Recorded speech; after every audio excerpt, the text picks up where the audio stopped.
Bueno, en esta época es mucho más frecuente, por eso hay que cuidarse mucho. Básicamente, bueno, el golpe de calor es un cuadro clínico que se produce por un aumento de la temperatura, como decías vos, del cuerpo, como consecuencia de la exposición prolongada a altas temperaturas y humedad, ¿sí? Que es muy frecuente ahora en épocas de verano. También puede ser al esfuerzo físico intenso, muchas veces en altas temperaturas, pero el golpe de calor sería una forma grave, ¿sí? de lesión por calor y de temperatura del cuerpo que alcanza casi los 40 grados centígrados o más a veces. Imagino que habrá que cuidar mucho la hidratación y la alimentación cuando hay esos días de calor extremo como los que venimos viviendo. Exactamente, sí, existen muchas maneras de prevenirlo. En primer lugar, para evitar estos cuadros es muy importante cuidar la hidratación y la alimentación, sobre todo en los chicos, en las personas más vulnerables. Yo siempre digo que los que tienen mayor riesgo son los menores de 5 años. ¿Pega distinto en los niños, en los chicos que en los adultos? Sí, tal cual, sí, por su sistema de defensa sobre todo, como te decía, en los menores de 5 años y más aún en los menores de 1 año. Los niños con enfermedades crónicas, ¿sí? Con aquellos que presentaban obesidad, desnutrición, y obviamente los que tienen la piel quemada por el sol o más expuesta al sol. Hay muchas personas que hoy en día que trabajan constantemente al rayo del sol y en las peores horas, así que por eso es que en esos grupos más vulnerables donde tenemos que tener más conciencia y mayor prevención. Doctora, ¿sigue siendo la hora 16 la hora adecuada para comenzar con la exposición al sol? Sí, resulta que en realidad siempre se tomó como entre las 10, ¿sí? No exponerse al sol entre las 10 de la mañana y las 16 horas, pero como estamos viendo, a partir en las 16 horas todavía sigue haciendo un calor bastante importante, así que esa hora se extendió entre las 17 y 17:30. Sobre todo para estos grupos más vulnerables que les comentaba recién, ¿sí? Los niños menores de 5 años, aún más los menores de 1 año, y aquellas personas más vulnerables como por ejemplo los adultos mayores, ¿sí? Mayores de 65 años, aquellos con algunas enfermedades predisponentes, enfermedades crónicas, cardíacas, renales, mentales, neurológicas. En ellos tenemos que tener muchísimos más cuidados, ¿sí? Sobre todo a partir de esas horas. Doctora, hay distintos niveles de temperaturas corporal respecto a los golpes de calor, que está el nivel rojo, naranja, amarillo, verde, distintos niveles, pero la pregunta concreta es necesariamente la exposición al sol para tener un golpe de calor, o a veces estando dentro de ambientes que son muy calurosos y no tienen la posibilidad de airearse correspondientemente y tener una climatización acorde, puede producirse ese golpe de calor? Claro, sí, también ocurre por eso, por los ambientes cerrados con mucha exposición al calor, que significa, y por lo que me referís es necesariamente la exposición al sol. No necesariamente tiene que ser la exposición al sol.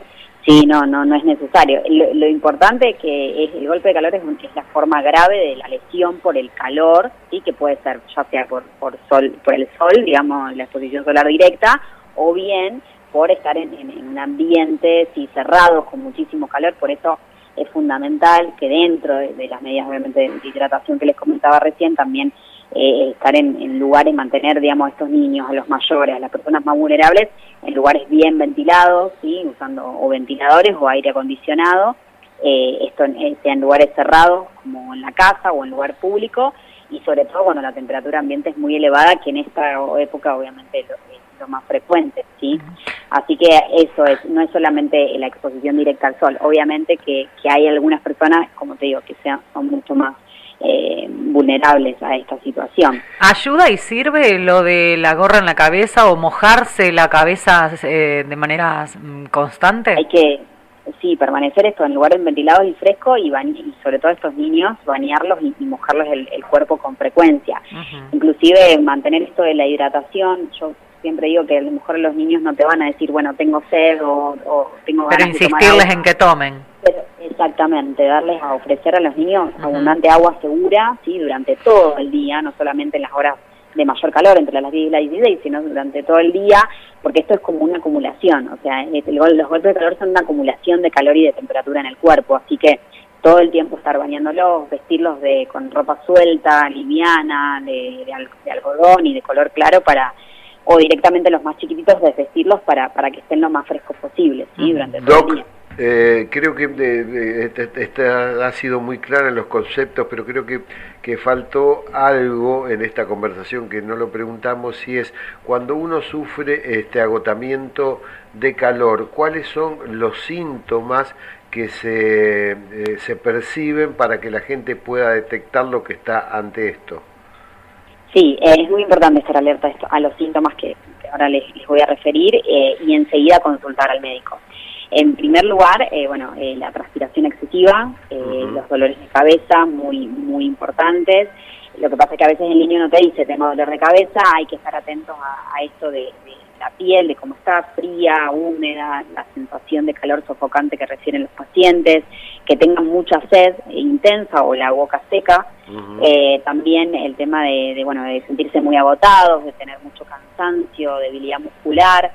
Llega muchas veces a los pacientes a tener dolores de estómago, náuseas, vómitos, y en los más pequeños, cuando el llanto, ¿no? Que lloran inconsolablemente, esto habla de una irritabilidad, también esto tenerlo como un signo de alarma, ¿sí? Estar atentos a eso. Y ya cuando hay, obviamente, estados de conciencia, de alteración del estado mental, por ejemplo, vértigos, mareos, desorientación, delirios y confusión, eso ya hablaría de un estado muchísimo más severo, y enseguida hay que consultar, y obviamente con la institución sanitaria más cercana para ver, para tratarlos, no automedicarlos, siempre les digo, no administrar ningún medicamento ni antifebril ni nada, sino que llamar inmediatamente, o sea, llevarlo inmediatamente a la institución sanitaria más cercana.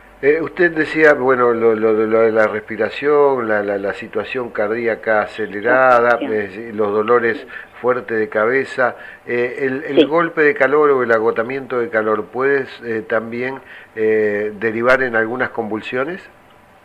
Sí, es que muchas veces los pacientes empiezan a tener fiebre, sobre todo los más chiquititos, empiezan a tener fiebre, y la fiebre muchas veces... Las altas temperaturas provocan las convulsiones. Claro, exacto, entonces es muy variable los síntomas. Cuando empecé a comentarles de lo que se trataba, es un cuadro clínico muy variable, los síntomas son muy floridos, como verán, y uno de los síntomas es dependiendo, pero los niños muchas veces no hacen fiebres, pero convulsionan. Entonces enseguida acudir al médico, o no automedicarlos, sí, obviamente mantenerlos frescos y todo, y bañarlos con agua fría, pero no administrar medicamentos antifebriles ni nada, sino que inclusive llevar inmediatamente al chico a un lugar fresco y ventilado para mantenerlo con la atención sanitaria inmediata, ¿sí? Doctora, ha sido una charla muy instructiva, muy didáctica, y que nos sirve no solamente a los oyentes, sino a nosotros también para poder detectar estos golpes de calor, estos agotamientos de calor, que suelen ser muy frecuentes en las épocas estivales, según donde se hayan expuesto. Exactamente, así es. Sí, mantenerse alerta, siempre les digo que, ante cualquier duda, obviamente asistir a la guardia del hospital, obviamente en la parte pediátrica, y también dentro de la parte adulta, tener en cuenta que los adolescentes y los más jóvenes sí también pueden sufrir estas cosas, porque no es solamente los más chiquitos, y que siempre les digo que no consumir bebidas con alcohol, ya que aumentan la temperatura corporal, ¿sí? Las pérdidas de líquido. Muchas veces los jóvenes y adolescentes piensan que tomando cerveza o alguno de estas bebidas piensan que van a aliviar la sed, y no, al contrario, se deshidratan mucho más, así que en estos casos sí traten de tener en cuenta eso los más jóvenes, y evitar los esfuerzos físicos también, y las actividades deportivas exigentes a esas horas que les comentaba, ¿sí? De 10 a 17 horas.